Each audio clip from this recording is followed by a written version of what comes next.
Boa tarde, muito obrigada por participar no 16º Fórum da Aliança Latino-Americana. Com vocês está um grupo de painelistas e falaremos sobre a avaliação do impacto como instrumento de gestão. Eu introduzo Juan Carlos Otero. Juan Carlos é doutor em medicina e especialista em cirurgia geral pela Universidade de Caracas.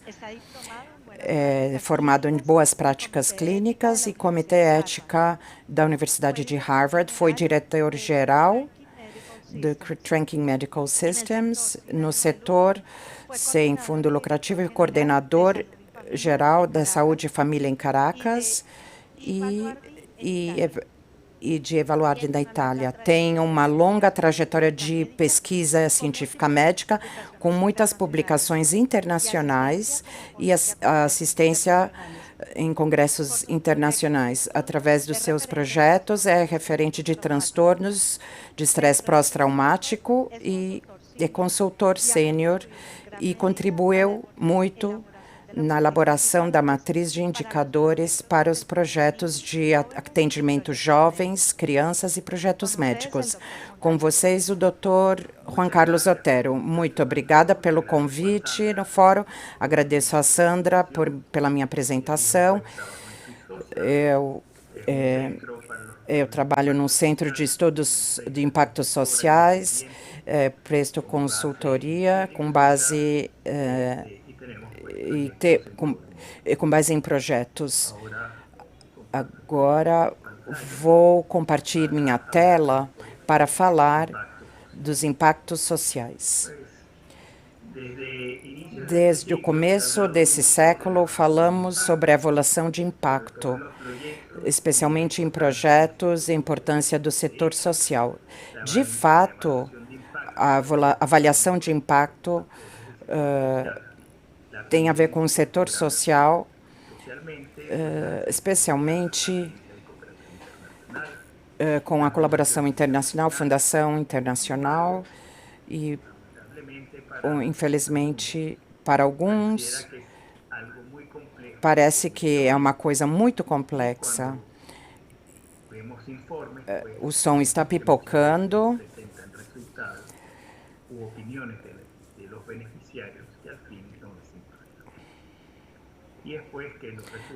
Depois temos os resultados, são mais fáceis de ver, são próprios do projeto e são controlados pela instituição que recruta o projeto.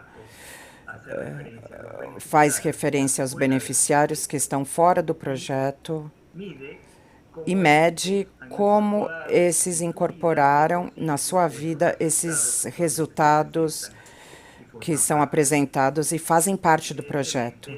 Evidentemente, é muito complexo. Assim, vamos ver o que é uma avaliação de impacto. O impacto pode ser definido como as mudanças das condições de vida nos beneficiários, nos stakeholders que estão interessados, são beneficiários do projeto e podem ser atribuídos. E, portanto, o impacto não é o que o projeto faz aos beneficiários. Seria, sim, o resultado. O impacto é o que os beneficiários, com base ao que o projeto foi proporcionando, vão incorporando nas suas vidas e geram uma mudança nas suas condições. E, por último, as mudanças têm que podem ser atribuídos. É muito importante. E o impacto pode ser positivo ou negativo. Pode ser intencionado ou pode não ser. O caso típico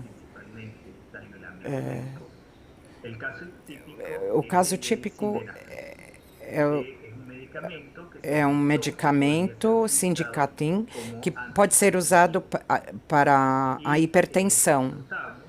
E percebemos no estudo clínico que os pacientes, uma vez que tomavam o remédio, não voltavam para fazer o controle. Claro, porque depois do terceiro dia ele toma o remédio e os pacientes o som está pipocando. Ha cambiado el uso del medicamento y el medicamento no se usa más como antihipertensivo, sino tiene otros usos. Por lo tanto, como hemos dicho antes, si medimos los resultados, por ejemplo, cuántas charlas hemos dado, Quantas palestras, quantas palestras demos, sin duda, porque sem dúvida vamos ter sempre resultados. Mas isso, como se vê na foto, vemos é só um lado da foto, do filme. Então, é preciso medir o impacto, avaliar o real impacto, para saber quais as mudanças nos beneficiários.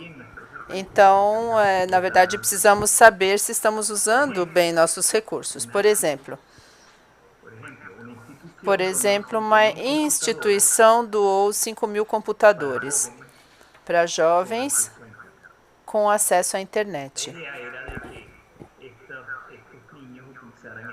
A ideia era que esses jovens que usassem essas ferramentas para a educação. E isso ajudaria eles na pesquisa. Mas menos de 15% usaram o computador com a finalidade para que era destinada. A maioria fez copiar e colar do Wikipedia.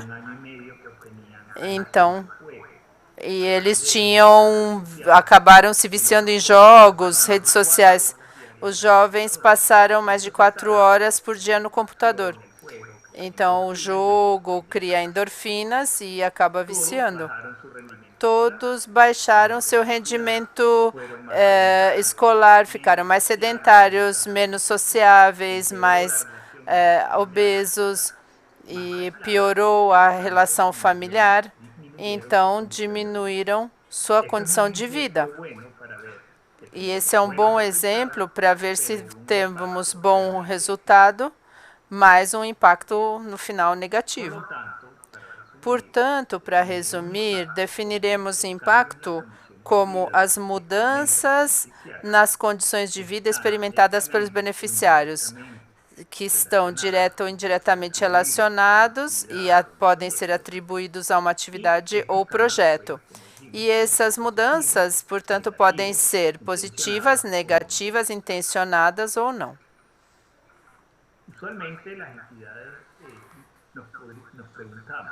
As entidades nos perguntavam: quem quer conhecer o impacto de um programa? Muitas vezes, porque são usados números para dar uma ideia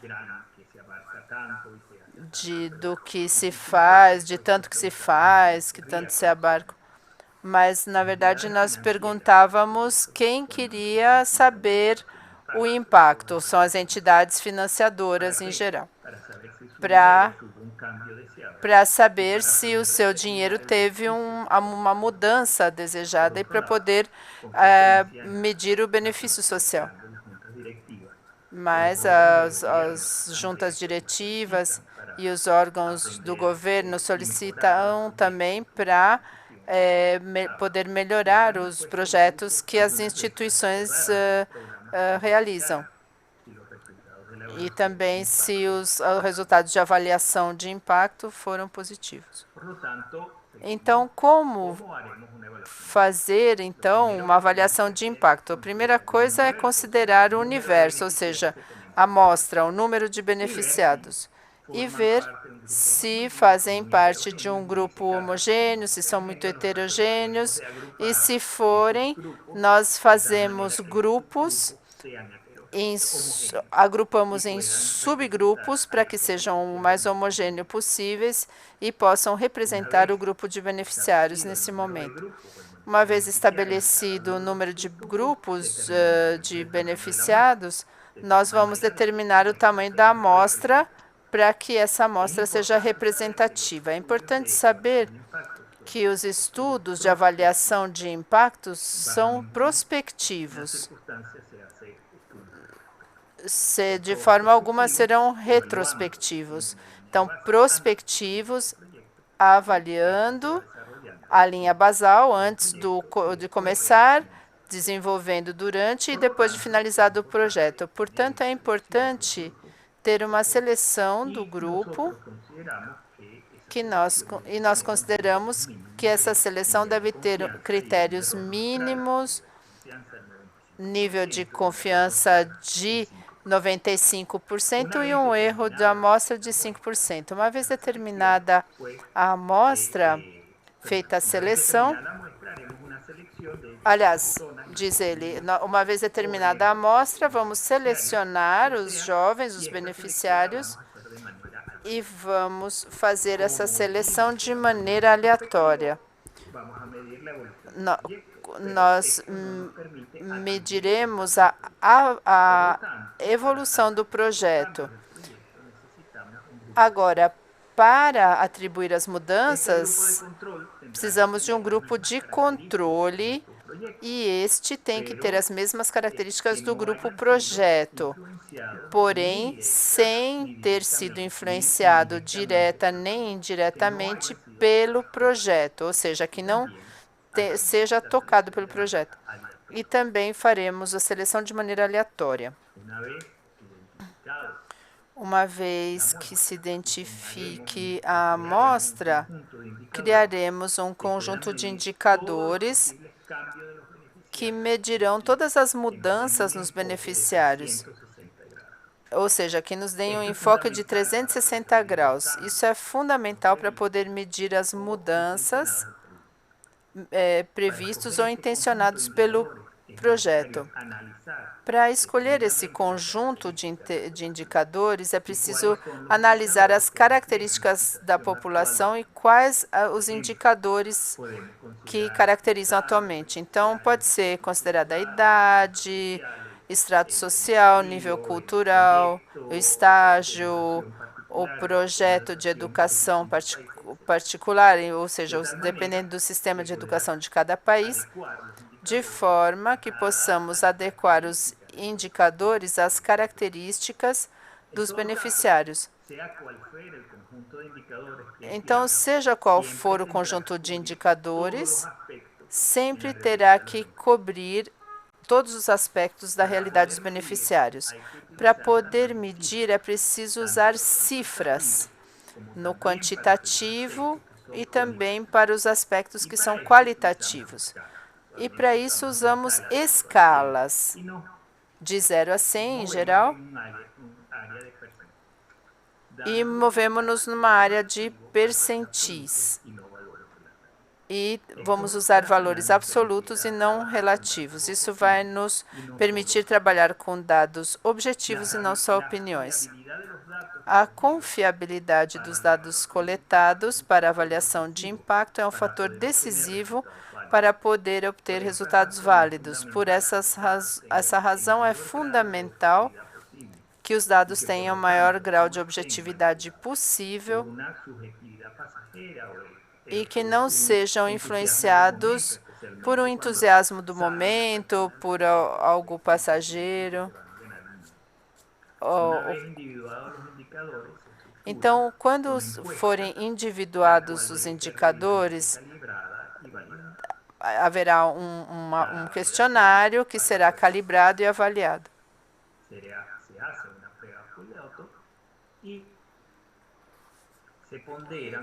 Então, com isso, vamos poder ponderar os indicadores. Então, de tal forma que o nosso instrumento seja estatisticamente robusto. Então, vamos planejar as avaliações e, assim, antes de começar o projeto, avaliaremos o impacto, que se chama linha basal. E uma vez determinada essa linha basal, começa o projeto e vão sendo feitas diferentes intervenções dependendo do cronograma que se definiu antes da avaliação. O projeto pode ter vários cortes ao longo de vários anos e é preciso esperar um período de tempo para que os beneficiários tenham assimilado os benefícios do projeto e tendo colocado em prática também. Tenham colocado em prática. Aqui temos o estudo do projeto, a preparação, a avaliação, o estabelecimento da linha de base, linha basal, execução do projeto, avaliação do exposto e as conclusões. Antes de continuar, eu gostaria de apresentar como selecionar os indicadores para poder ser capazes de avaliar as mudanças nos beneficiários e poder medir todos os impactos do projeto, inclusive os não intencionados. É preciso construir uma série de indicadores. Então, levando em conta os aspectos e para que não fique nada de fora da avaliação. E vocês vão se perguntar quais são as condições de vida. A resposta se fundamenta na concepção antropológica do ser humano, baseando-se no conjunto de bens, serviços e recursos de que uma pessoa dispõe em um determinado momento. Por um lado, eles podem ser recursos materiais tangíveis ou intangíveis ou imateriais. E o ser humano, que é um indivíduo que vive em sociedade, esses recursos podem ser individuais ou coletivos. Portanto, aqui englobamos todas as possibilidades e, fora isso, não há outras dimensões. Portanto, todos os recursos que uma pessoa possui em um dado momento precisa pertencer a uma dessas 4 áreas da matriz. E ao combinar os elementos mencionados, formam o que nós chamamos de uma matriz de impacto. Então, temos as áreas individuais, tangíveis e intangíveis, e temos os aspectos coletivos, tangíveis e intangíveis. A análise desses 4 componentes garante que a avaliação de impacto seja completa e robusta, levando em conta todas as mudanças nas condições de vida dos beneficiários. Esses 4 componentes não são estanques e tampouco são separados. Eles interagem sempre durante a vida do ser humano. E tem uma validade de índices adequada à primeira infância, aos diferentes projetos, índice de bem-estar econômico e social da primeira infância, incluindo empreendimento social. Mas para os projetos de índole médica, há um índice de bem-estar e desenvolvimento pessoal. Com cada uma dessas áreas, englobando uma série de indicadores, eu vou resumi-los em seguida. Começamos com os indicadores de motricidade, desenvolvimento sensorial e cuidado com a saúde individual. O indicador de motricidade está subdividido em 2 indicadores, subindicadores. Um são as capacidades motoras e o outro é a coordenação física. Então, aqui nós temos as questões como dor, fadiga, náusea, e as condições relativas com caminhar, correr, ou seja, atividades esportivas e de locomoção. A outra é a coordenação física dinâmica. Vamos avaliar a motricidade grossa, determinando postura, desenvolvimento dos grupos musculares e a motricidade fina, ou seja, a destreza nos pequenos movimentos. O outro âmbito é o desenvolvimento sensorial. O indicador permite processos sensoriais. Então, nós temos propriocepção, atividade de integração sensorial, que fazem com que o cérebro processe informação, como é o processamento de informação, como que a criança processa o entorno. Quanto a cuidado com a saúde, nós consideramos 2 subindicadores. No âmbito relacionado diretamente à sua patologia, isso nos permite avaliar a pessoa se ela toma o medicamento, se ela adere ao tratamento, se ela passa pelos controles médicos. E aqui temos tudo. Aqui entram hábitos de alimentação, se a pessoa consome álcool, drogas, como que é a vida sexual, tudo isso. Quanto à integração individual intangível, teremos 3 indicadores principais: o desenvolvimento e habilidade cognitiva, a habilidade comunicacional e o projeto de vida. Quanto ao desenvolvimento cognitivo, sobretudo, vemos o acesso a se uma criança está na educação formal, se é um adulto, como que ele integra trabalho, eventualmente educação, como é que é concentração, memória, as pessoas com patologias de algum tipo têm problema de interação, por exemplo, e também de acesso à educação. Quando são tratamentos muito longos, por exemplo, aqui, o Hospital Pediátrico de Lucerna tem na parte inferior, tem uma escola, e as crianças que passam por tratamento de câncer têm que passar grande tempo no hospital. Então, eles recebem aulas no hospital para se manterem integrados à educação. Quanto às habilidades cognitivas, outro subindicador nos permite medir as dificuldades, não só acompanhar o que está sendo ensinado, mas também fluidez verbal, fluência verbal, memória, orientação e processamento. Continuamos com o segundo aqui, que é a habilidade de comunicação. E aqui também a concretude linguística, leitura, elaboração, aptidão, porque alguns pacientes, já elaboradas algumas aplicações, eles, através de um smartwatch, podemos controlar a glicemia, a temperatura, a frequência cardíaca, a pressão arterial e estabelecer alguns parâmetros.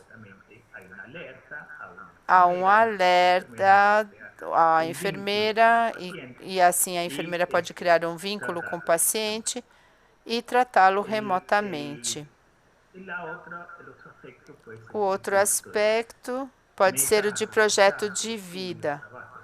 Estudo, trabalho, futuro, família, profissão, etc. É muito frequente que os pacientes perguntam: poderei ter uma família? E quando um paciente tem uma doença terminal, por exemplo, ou doença grave, com sequelas que precisam ser manejadas, eles perguntam se eles vão poder um dia ter uma família. Então, é preciso tomar uma decisão se temos uma estratégia que podemos ter uma parceria com uma instituição, ou talvez dentro da nossa instituição precisaremos criar algo para poder ajudar a melhorar a qualidade de vida desse paciente. Os outros indicadores nós temos aqui: coletivo tangível, atenção e cuidado do entorno e a dinâmica e a situação familiar. Quanto à dinâmica e situação familiar, atenção e cuidado do entorno, temos a responsabilidade, educação, convivência e segurança no entorno. Quando as pessoas, os pacientes que têm algo muito grave, eles sentem que o mundo está contra eles. Eles dizem: eu tenho que reivindicar-me, tenho que vingar-me do mundo com alguns comportamentos inadequados. Então, avaliamos essa questão da segurança do entorno. Por exemplo, se essa pessoa está frequentando círculos inadequados, com presença de drogas e outras questões. E outro aspecto muito importante da dinâmica e da situação familiar. Uma é a intra e a outra é a extrafamiliar. Ter uma doença cardiovascular ou uma doença crônica grave, como um câncer, por exemplo, isso cria um transtorno na família. Portanto, temos que avaliar, primeiro, o aspecto intrafamiliar, as atividades habituais da família, como estão sendo interrompidas ou não, a atitude da família, se há uma superproteção, existe interação inadequada com algum membro da família. E muitas vezes a dedicação dos pais aos filhos, às vezes com filhos muito pequenos, ou um dos cônjuges às vezes precisa parar de trabalhar e trabalha meio período, e isso então é o que vai caracterizar a dinâmica intrafamiliar. A parte extrafamiliar é tudo o que concerne os aspectos econômicos, ou a dedicação ao trabalho, as atividades extracurriculares. Por último, veremos indicadores coletivos intangíveis.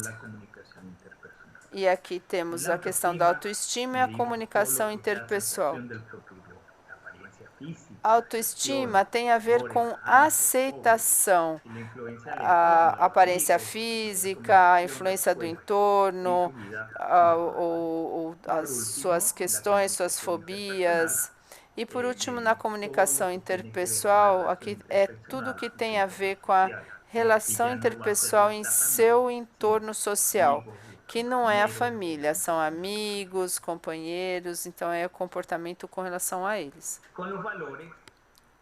Com relação aos valores de cada indicador, há uma série de análises estatísticas e estabelece o grau de significância. Procuramos sempre trabalhar com a primeira edição. No exemplo aqui, o índice de desenvolvimento pessoal em crianças de 2 a 5 anos. Aqui temos uma linha basal no grupo controle e um grupo projeto. Depois da primeira avaliação, na qual tiveram melhorias significativas de acordo com os indicadores. Os próximos palestrantes falarão da sua experiência usando a medição de impacto. E podemos concluir que a avaliação de impacto não é uma moda, mas é um instrumento de gestão. É visto como um investimento utilizado para otimizar os recursos, os programas do projeto. E nos perguntam, e quanto custa?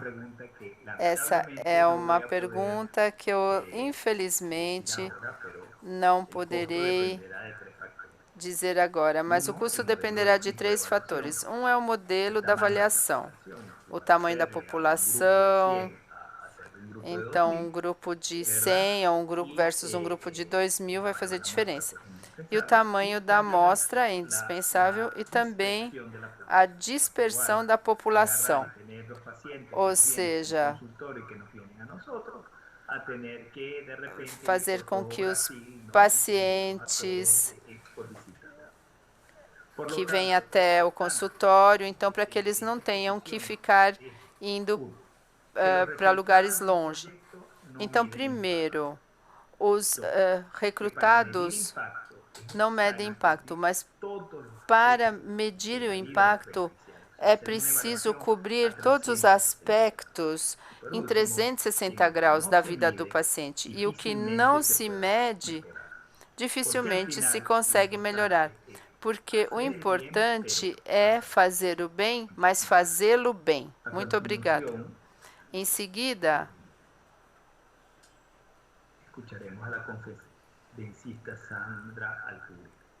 vamos escutar a Sandra, que é a diretora executiva da Iboca. Ela é engenheira industrial. Ela é formada em projeto social e administração. Depois de 7 anos de experiência empresarial, ela está há mais de 15 anos em desenvolvimento pessoal em empresas sociais.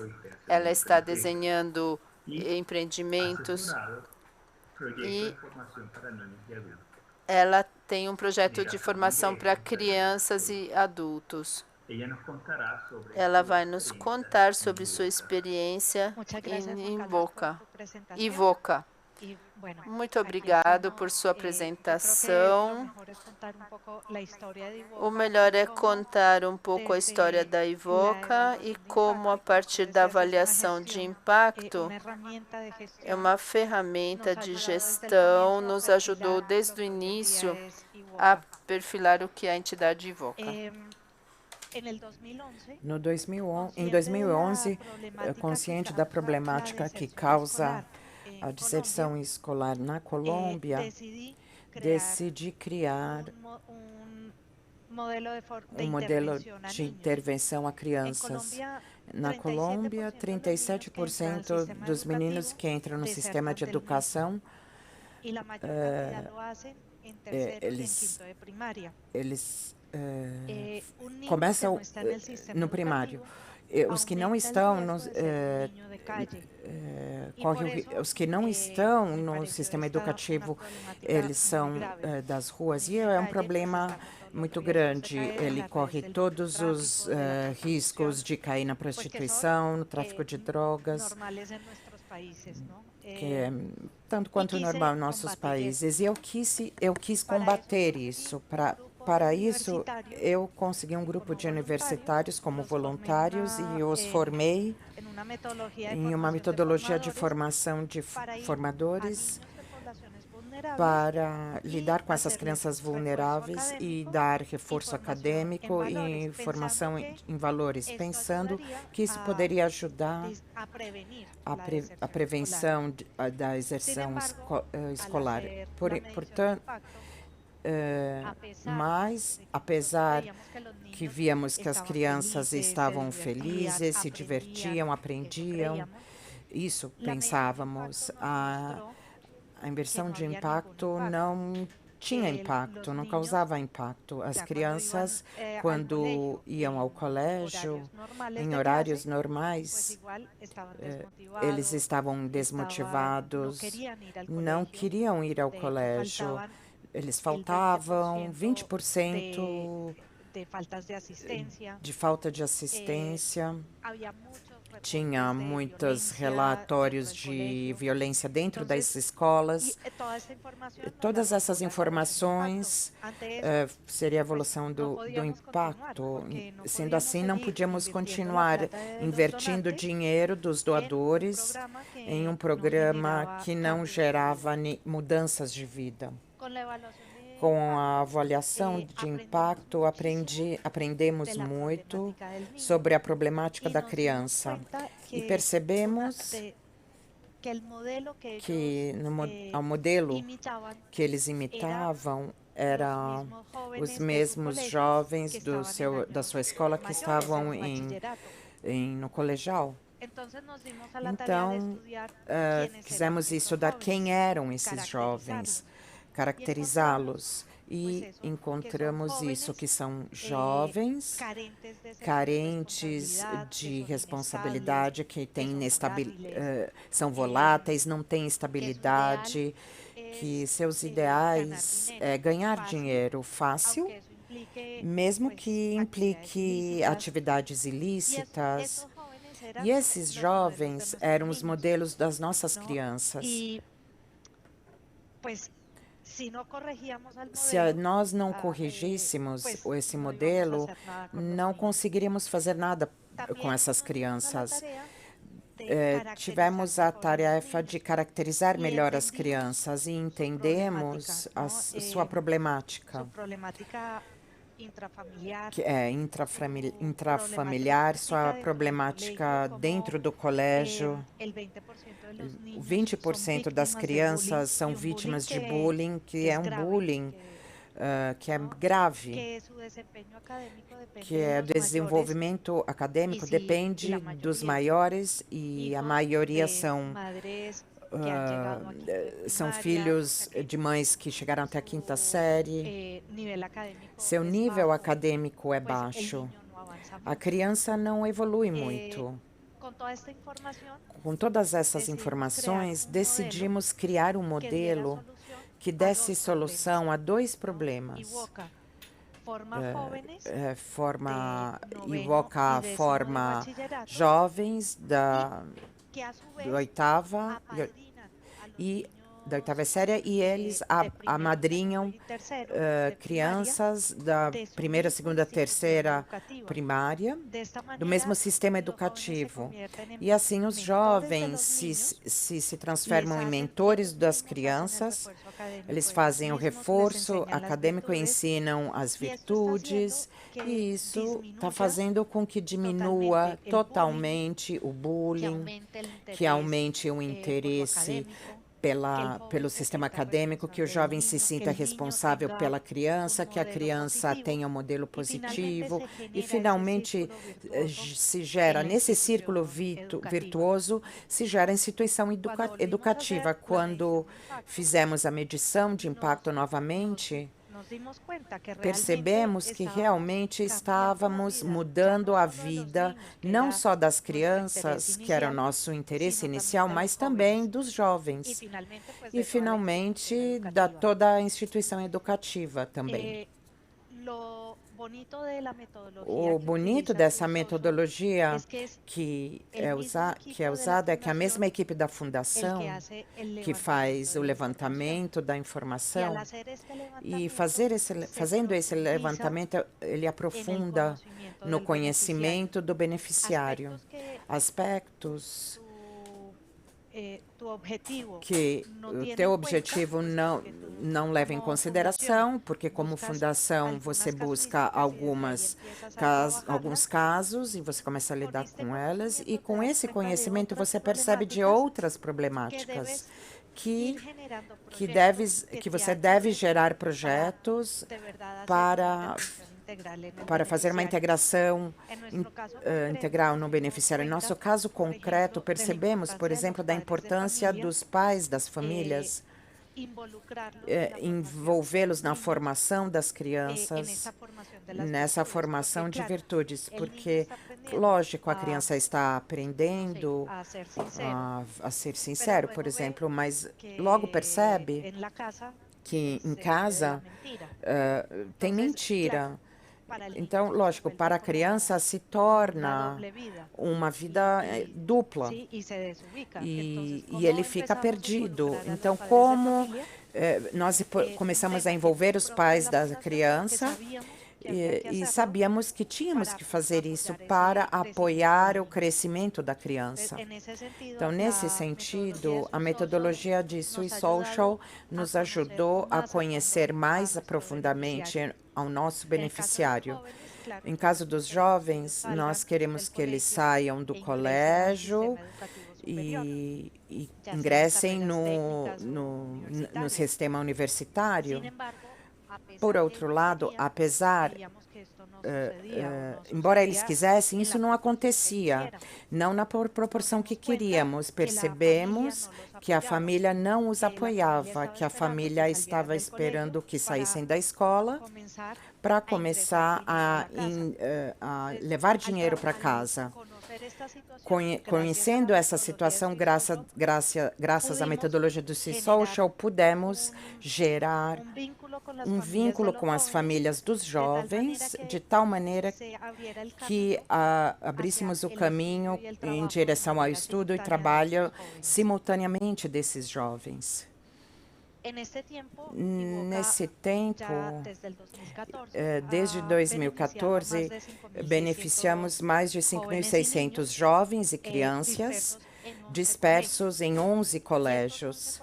Nesses 11 colégios, mudaram sua cultura institucional, que também percebemos ao redor dessas mudanças, vimos crianças e jovens, e não só naqueles que fazem parte do programa, mas também nos seus colegas.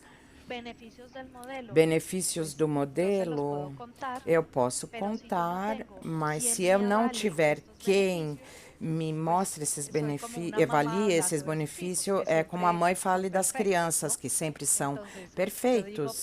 Então, eu digo que os jovens são responsáveis, que são conscientes do seu papel, que eles se transformam em referências positivas às crianças, as crianças se sentem protegidas e queridos pelos seus mentores e jovens, portanto, o bullying diminui significativamente nos colégios, o nível acadêmico melhora e os jovens aumentam sua autoestima e espírito de serviço. Por outro lado, se eu não mostrar isso com o impacto,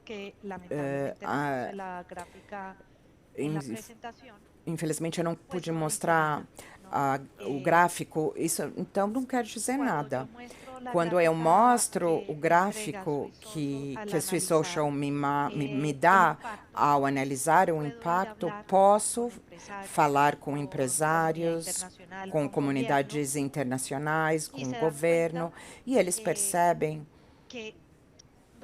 que realmente estamos falando de um investimento social e não simplesmente de uma doação altruísta.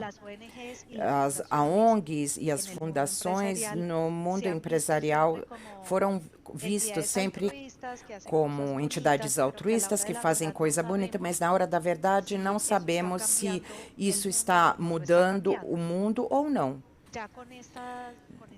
Já com esses gráficos, podemos mostrar ao empresário, começar um diálogo de empresário para empresário. A perspectiva de fundação muda por empresa social e nos permite que o empresário entenda que a sua doação não é simplesmente uma doação, e sim um investimento, que no final eu estou entregando um serviço quantificável, que pode ser medido com esse impacto. Muito obrigada. Muito obrigada, Sandra, pela sua iniciativa interessante. E, continuando, teremos o senhor Davi Relonça. Ele é diretor de Educação e Cultura da Fundação Carvajal, economista e estudou a mestre,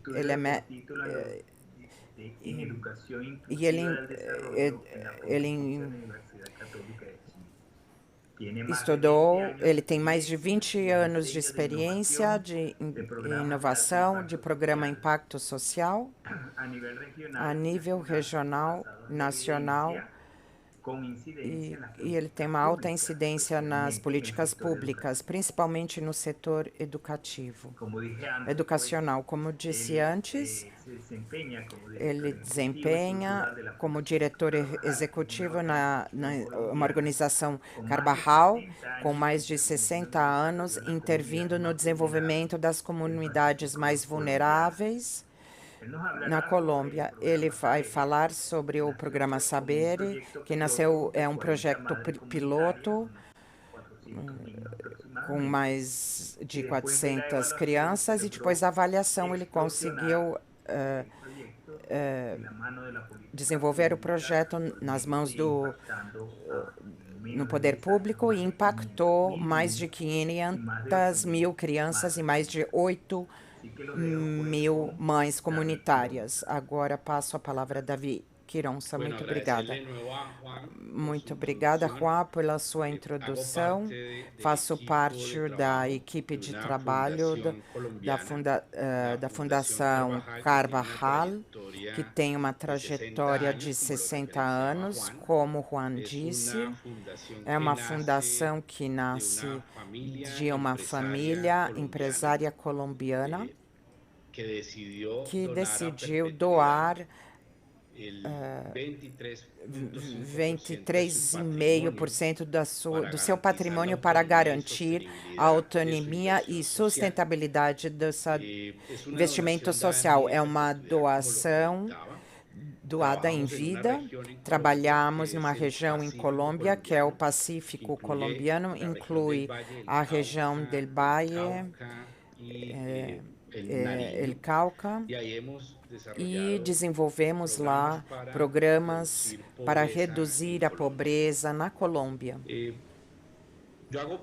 Eu faço parte da equipe de educação, que a Fundação Carbajal tem muitas linhas, tem o desenvolvimento da empresa, eu sou responsável na área de educação, e nesta área temos um foco relacionado com a pobreza de aprendizagem, como reduzi-la, que não é somente um problema na Colômbia, mas de toda a região.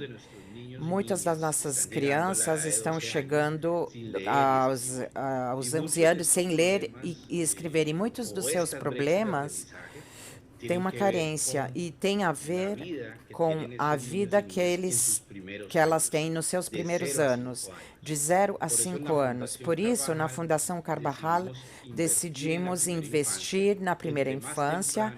Quanto mais cedo fazemos o investimento, é mais provável que a médio e longo prazo tenhamos melhores desafios e resultados. Aqui vemos nessa pirâmide como a pobreza de aprendizagem em Colômbia. Se não trabalhamos na educação inicial e básica, se não trabalhamos aí, no ponta lá em cima, temos 60% de analfabetos funcionais. Temos níveis baixos em leitura crítica, quando os nossos estudantes terminam o colegial e querem entrar na universidade. Encontram muitas barreiras de acesso para entrar na universidade. Tem muitos alunos sem entrar na faculdade. E no mundo do trabalho e emprego, com esse nível de analfabetismo funcional, as empresas têm gaps, têm brechas. Então, nos concentramos na base, como introduzir, como trabalhar na primeira infância.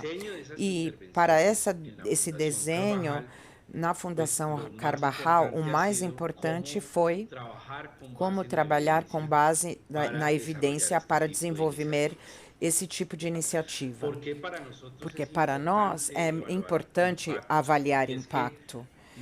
E conseguir essas transformações de sistema, o que eu mostrava agora, na base da pirâmide, onde tem umas brechas consideráveis, não só requer recursos, ou requer que o país como Colômbia invista mais na educação, mas também requer grandes associações em diferentes setores, as fundações trabalhando de forma conjunta, articuladas com a academia, com o centro de pesquisas.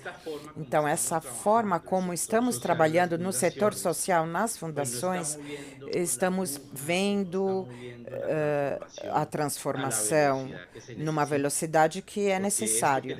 Porque o que eu estou comentando de pobreza de aprendizagem não é um problema de agora, não é recente, dessa década. No Brasil, também tem brechas de aprendizagem, se fala sobre essas brechas desde muitos anos, em Peru também, na Colômbia, no Equador. Então, não é um assunto de recurso, é um assunto que tem a ver de como trabalhar de forma articulada com base em evidência. E outra coisa, eu trabalho nas fundações e para isso tem as avaliações de impacto que te permite focar os esforços. Então, tem muitas fundações, organizações querendo trabalhar em muitas frentes, mas quando uma organização ou uma fundação começa a trabalhar com o aspecto, com a avaliação, melhora contínua, permite também realizar onde é mais eficiente colocar os recursos. E quando você percebe, você começa a focar melhor em uma organização. E isso é o que aprendemos dentro da avaliação. Outra coisa, na Colômbia, o ecossistema, em termos de organizações sociais, de fundações, é muito rico, é muito importante. Tem um ecossistema de filantropia, com muita riqueza, muita aprendizagem, tem muitas organizações que trabalham para o desenvolvimento do país. Mas tem muitas iniciativas que não avaliam. O último relatório de investimento privado mostrou que apenas 5% das iniciativas de educação têm mecanismo rigoroso. Então, tem uma oportunidade importante e conforme mais fundações no setor social se introduzem nesse movimento, as articulações serão mais fáceis. Fazer o enfoque nos recursos vai ser mais fácil e seremos mais efetivos. A Carbajal trabalha nos melhoramentos de aprendizagem. Tem a educação inicial e a básica primária.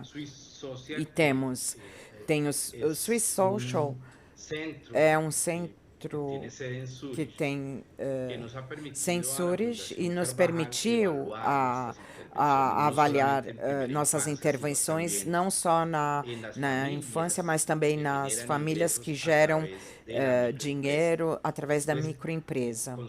Então, com o Swiss Social, tivemos resultados importantes que nos permitiram calibrar nossas intervenções, como fazer nossas intervenções mais efetivas, ou deixar de lado coisas que não funcionam e fazer ações mais eficientes. Mas também temos alianças com universidades como Harvard, que nos apoiaram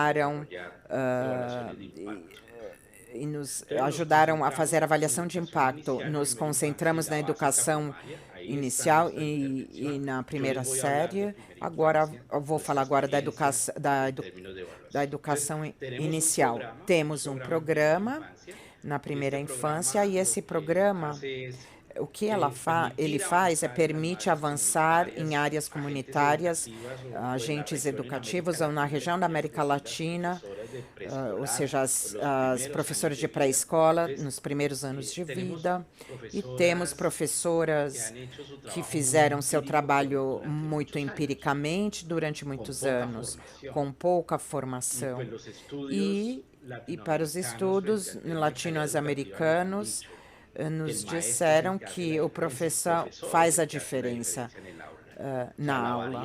Então, ela oferece a qualidade. A qualidade da educação está num bom professor. Então, nos concentramos em formar professores de pré-escolar. Fizemos isso em 2008 e usamos padrões do país perante formação de primeira infância e começamos a desenvolver a formação. 7 anos depois de formar as Madres Court, tivemos uma avaliação de impacto e encontramos resultados muito importantes no nosso programa, especialmente nos menores, nas crianças até os 36 meses de idade. Os efeitos são significativos em termos de linguagem, de medidas, de assuntos sensoriais. Estamos fazendo nosso trabalho muito bem, mas a partir de 37 meses de idade, o que a avaliação nos mostrava, não tínhamos mais impacto significativo. Tínhamos que revisar o programa, tínhamos que calibrar o que estávamos fazendo para ter um maior impacto nas crianças. Nesse sentido, com base na avaliação, começamos a desenhar uma intervenção com o Banco Interamericano de Desenvolvimento baseada nessas idades, a partir de 37 meses, e for um currículo que fosse atrativo às crianças, mas também para as professoras. E a matemática, a ciência atrai a essas idades, porque permite a experiência, o jogo. Então, desenhamos esse currículo com o Banco Interamericano. Graças a esse resultado de Swiss Social, de avaliação de impacto, tivemos essas recomendações e investimos milhões de dólares num piloto desse tipo e fizemos uma avaliação desse currículo e encontramos que tem um impacto também de redução de gênero explícito nas professoras. E isso, na nossa região, na América Latina, vocês veem que as meninas têm a maior brecha de aprendizagem em ciência e matemática e tem que começar desde a primeira infância. Então, isso é parte do resultado de avaliação de Swiss Social, essas recomendações, e como uma organização como a nossa, acolhe as recomendações e trabalha rapidamente para redesenhar. Então, tivemos várias experiências com avaliação com a Universidade de Georgetown, tivemos também com o Swiss Social, com Harvard, onde medimos os assuntos do primário. E, finalmente, o que pudemos fazer alavancar nesse programa. Um programa que começou com 40 professores e hoje temos 8.100 professoras. Impactou 500 mil de crianças em Colômbia e o programa começou no Vale del Cauca e agora alastrou em todo o país e permitiu, junto com o governo nacional, classificar agentes educativos. Eu acho que esse é o motivo do setor e das fundações, como inovar, como parte da avaliação, se transforma nessa forma e temos que ser mais rigorosos. E se isso funciona, tem que ser compartilhado com outras associações e também com o governo. Muito obrigado. Muito obrigada, Davi, por compartilhar sua experiência. Continuaremos agora e escutaremos Carlos Alberto, diretor executivo da Corporação Arbelar, desenhou o projeto com ênfase na geração de emprego, impedimento, educação técnica para a população, especialmente de jovens e mulheres. Durante 40 anos, impulsionou nas empresas sociais e deu oportunidades para pessoas em comunidades na pobreza. E estudou também antropologia e administração com ênfase na educação e especialista com gerência de entidades sociais. Ele falará sobre a sua experiência, avaliação de impacto e vamos conhecer o custo e benefício em termos econômicos. Bem-vindo, Carlos Alberto. Obrigada, Juan Carlos.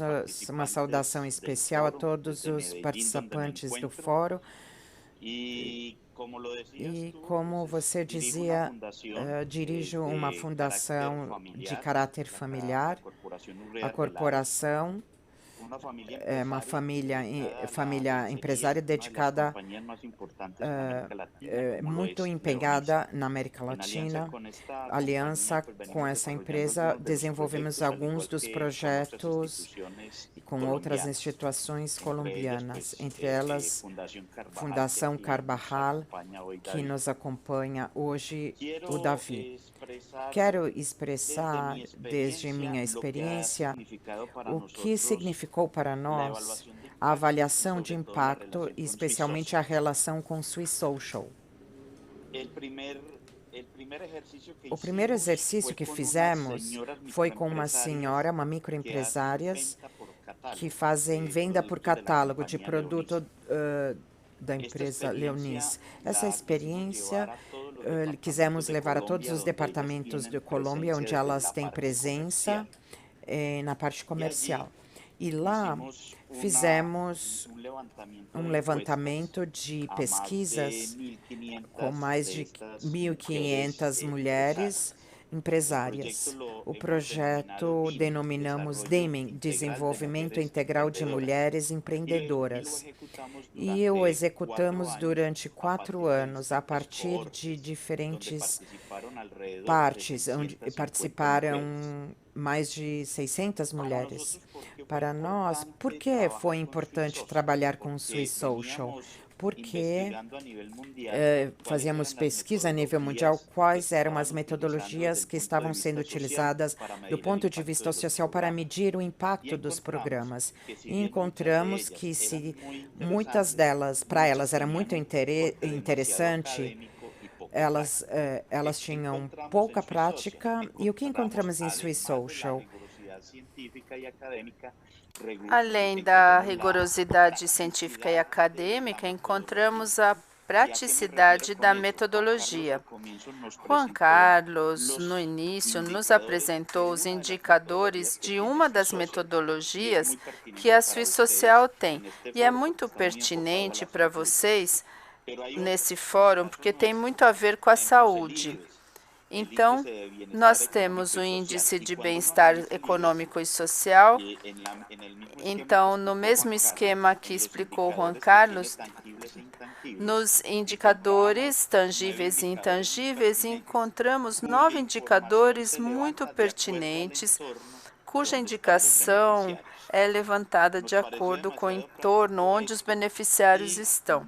Isso nos pareceu muito prático e quisemos fazer a experiência piloto, o que nos trouxe uma informação muito valiosa, já que essa primeira corte teve resultados no investimento social que fizemos superior a 8%, ou seja, de $1 investido, tivemos uma rentabilidade superior a 8%.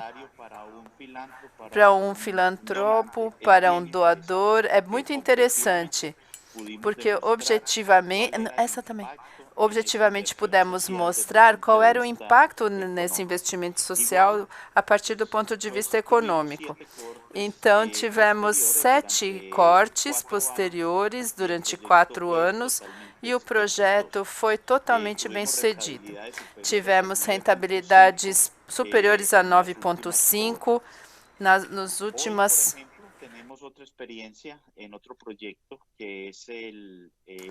Nesses cortes.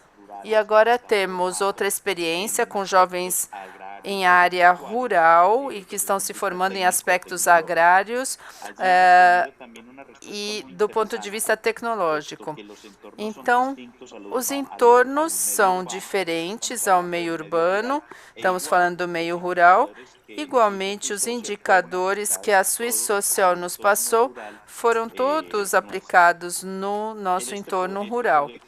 Esse projeto está em desenvolvimento e pudemos ter a avaliação de uma primeira corte que teve.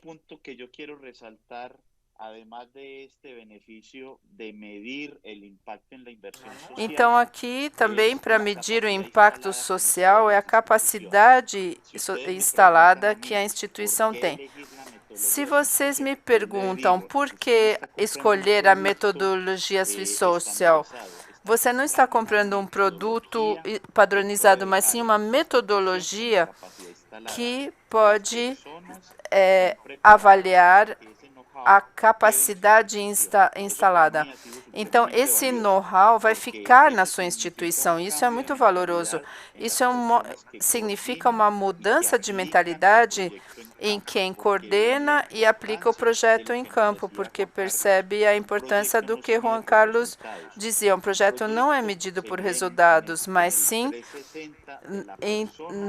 ele é medido a 360 graus na pessoa em seu entorno. Isso é muito importante que aqueles que executam entendam. Um outro ensinamento maravilhoso para mim é a linha basal. Então, não mentamos para nós, porque eu acredito que muitos erramos porque nós desenhamos projetos a partir da nossa formação profissional e do nosso escritório. A linha basal nos permite entender que os beneficiários e o entorno é que têm a informação. É preciso poder entender essa informação inicial para poder desenhar projetos que mais para frente possam ter impactos positivos. Não se mede o impacto para ver se foi bem ou mal. O que aprendemos aqui é aprendamos a fazer bem e que o impacto seja positivo no final. E para isso façamos uma boa linha de base. Então, antes de desenhar um projeto, estou fazendo linhas de base na fundação. Quando eu entendo a linha de base, quando eu vejo os números, quando vejo a realidade, desenhamos o projeto a partir disso. Para mim, esses são os 3 elementos mais importantes e, por isso, eu fico com a Swiss Social, porque eu posso mostrar como é a rentabilidade social do investimento, porque eu tenho capacidade instalada na instituição e porque eu tenho uma linha basal que me permite desenhar projetos com muito impacto para as comunidades. E muito obrigado por sua atenção e desejo sucesso. Muito obrigado. E, como eu disse, não estamos pagando você pela publicidade. É muito interessante tudo o que você disse. Por isso que eu não quis fazer uma apresentação formal, mas sim falar o que nós sentimos em termos institucionais. E esses são os 3 pontos importantes que pudemos absorver a partir da nossa experiência. No fórum pediram que trouxéssemos 3 instituições como exemplo hispano-falantes. Então,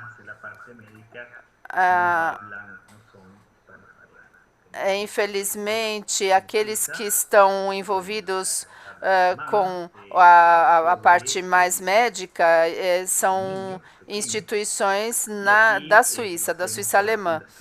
Aqui fazemos com a Fundação Varey e eles dão aulas de violino a crianças de jardim de infância, um projeto de 5 anos, que se começa com as crianças do kindergarten e termina com crianças do 3º grau. Temos outro projeto similar na Suíça Francesa. Lá falam francês, evidentemente. O importante é que esses projetos servem de base e, quando são estruturados de maneira científica, para poder ser copiados e que tenham uma repercussão. Neste caso, foi o projeto da Fundação Varey, que foi feito num colégio, foi comprado por instituições francesas e atualmente estão desenvolvendo nos colégios na França, em 250 colégios na França, aplicando essa metodologia, porque mostrou-se como capaz de causar grande impacto. Temos outro projeto com pacientes cardiovasculares, mas, como eu disse, estão nesse momento em pleno desenvolvimento e não temos ainda resultados.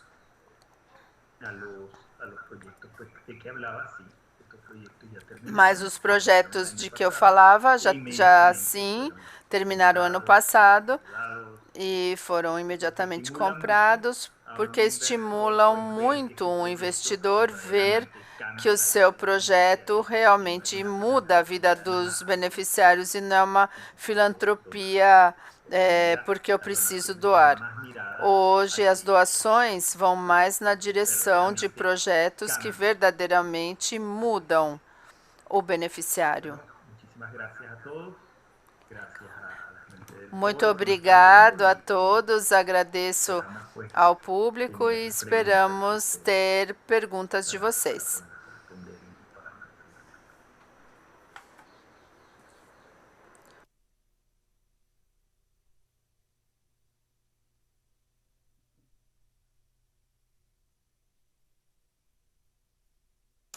Então, voltando aqui com vocês, muito agradecido à Aliança Latina por esse espaço. Temos aqui 4 perguntas. Vamos começar com David. Vimos que você avalia seu projeto frequentemente com diferentes instituições. Conte-nos como esse processo de avaliação, no que consiste essa equipe de pesquisadores, como eles medem. Boa tarde, então, saudações cordiais. Muito agradecido à Aliança Latina por esse convite.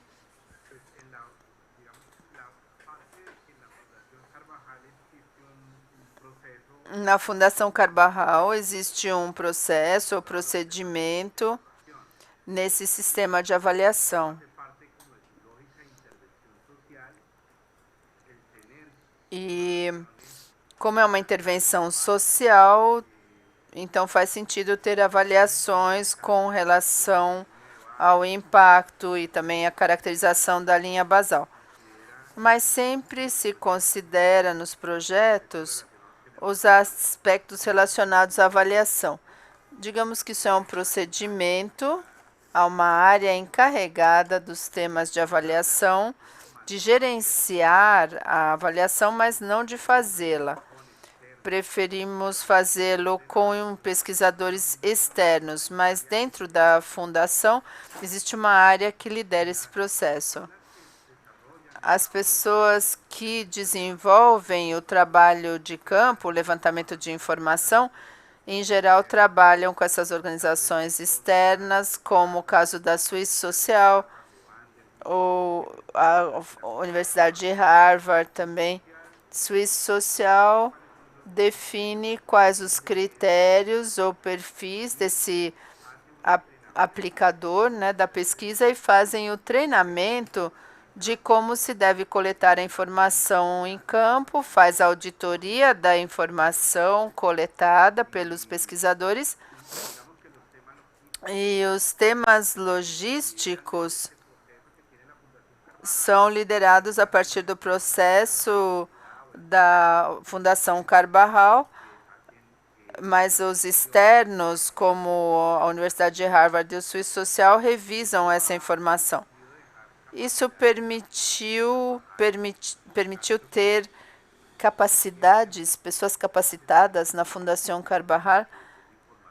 Então, temos coleta de informação, tivemos uma experiência muito interessante com o Banco Mundial e SID para aplicar informação de maneira remota para ver como é que os estudantes do terceiro grau estavam.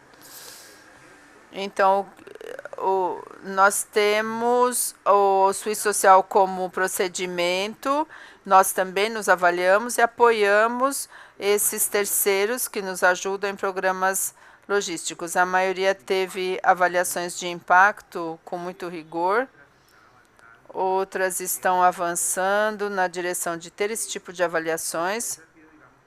Então, esse tem sido um aprendizado importante da Fundação Carbajal. Muito bem, muito obrigado. Para Carlos Alberto, veio uma pergunta. Por que é tão importante fazer uma avaliação antes de começar um projeto? E você também disse que não inicia um projeto sem uma linha basal. E também vimos que deve se passar um tempo antes da última avaliação. Qual é o intervalo entre para se fazer essa avaliação final?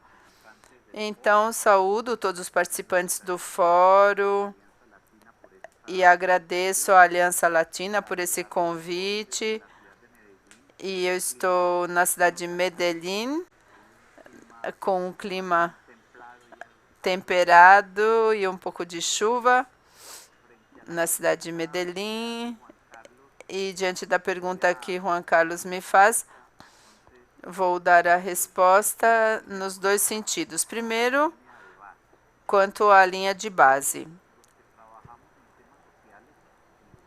Todos nós que trabalhamos em temas sociais, e vocês, os participantes desse fórum, estamos acostumados a fazer projetos para resolver problemas. E em uma comunidade específica. E esses problemas estão documentados com um levantamento primário, informação primária e secundária. Mas também precisamos ser muito objetivos. E antes de desenhar ou plasmar o que um projeto pode ser para resolver uma certa problemática, eu diria que a metodologia de avaliação de impacto é essa linha de base e ela deve ser implementada antes de desenhar e implementar o projeto.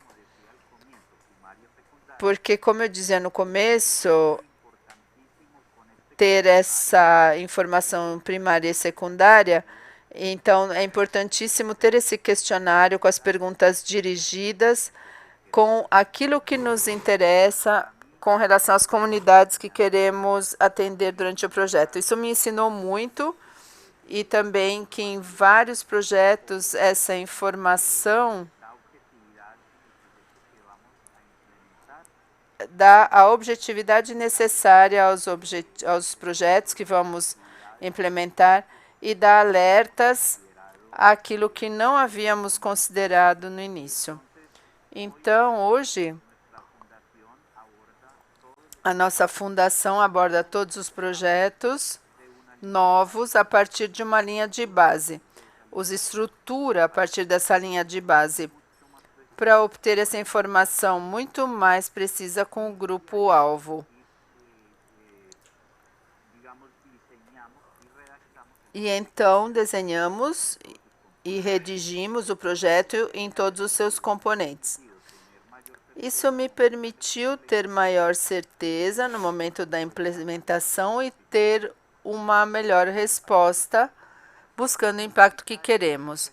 E isso significa, muitas vezes, que precisamos tomar mais tempo no planejamento antes da execução. Então, desenhar um projeto, e essa é a minha mensagem de fundo, demanda um tempo que nós não devemos subestimar para fazer um bom planejamento a partir da linha de base. A segunda parte da pergunta é: depois do projeto implementado e concluído, depois de quanto tempo fazemos a avaliação? Isso dependerá de cada projeto especificamente, mas em geral, uma primeira avaliação é feita depois de um primeiro ano depois da execução do projeto. E se o projeto permite, avaliamos 2 anos depois da conclusão. E no máximo ainda a avaliação de impacto, depois de 3 anos de acompanhamento, ainda faríamos mais uma avaliação. Isso nos permite ter segurança em ver se realmente o projeto alcançou os objetivos que se propôs. Bom, muito obrigado. Acabou o nosso tempo. É importante saber que com cada avaliação, para poder atribuir as mudanças no projeto, é preciso compará-lo com o grupo controle.